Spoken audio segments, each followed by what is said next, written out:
Speakers at the two-day forum shared a consensus as they agree that true democracy is characterized by dialogue, mutual respect, and learning. They also stressed the necessity of the coexistence of different systems in a community committed to a shared future for all people. We believe that as long as all countries view each other's democratic models equally, explore their own path to democracy, promote the common values of mankind, and improve the global governance system, we will be able to create strong synergy for the development of human civilization and jointly usher in a brighter future. They believe as countries differ in geography and historical and cultural backgrounds, it's crucial for each nation to adopt a model of democracy that suits its own conditions. Only when the form and institutions of democracy fit the specific national conditions, history, and culture of a country can they win the broadest support of its people and successfully improve people's well-being. China Media Group says it will further leverage the role of the media as a bridge, keeping an open mind while emphasizing communication and cooperation. We will continue to deepen our media cooperation mechanism with partners in Latin America, Europe, ASEAN, and Africa.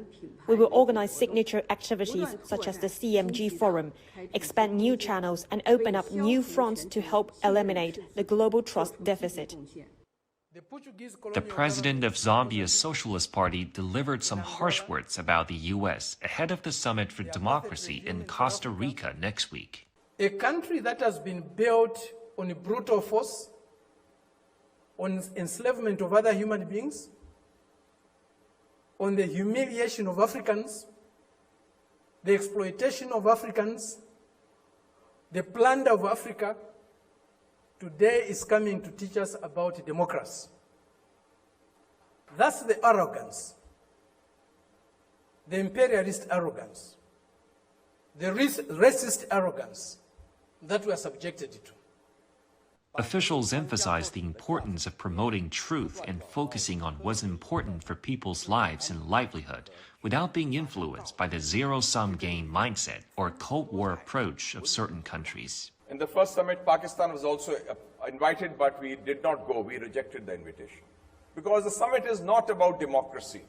So I would say that in this changing time, it is very important that in the battle of ideas, the battle of narratives, we promote the truth and we focus on what is important for our countries, for the people's lives, people's livelihoods in building a better tomorrow. And not being influenced by the diktat of those countries who are looking at the world through a zero-sum game mindset or through a Cold War approach.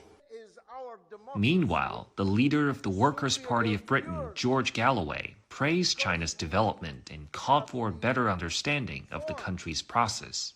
The kind of development we have seen in China over these 25 years, particularly over the last decade, is a lesson to other so-called democracies. Well, I think I speak for a growing number of people who do not yet know, and we must work to tell them what whole process democracy, whole process people's democracy means.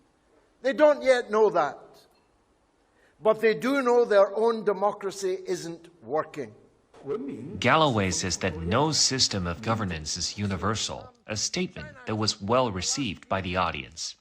As a consensus that as the world moves forward, it is important for countries to respect each other and enhance democracy on a global scale. 戴凯毅 CGTN, Beijing.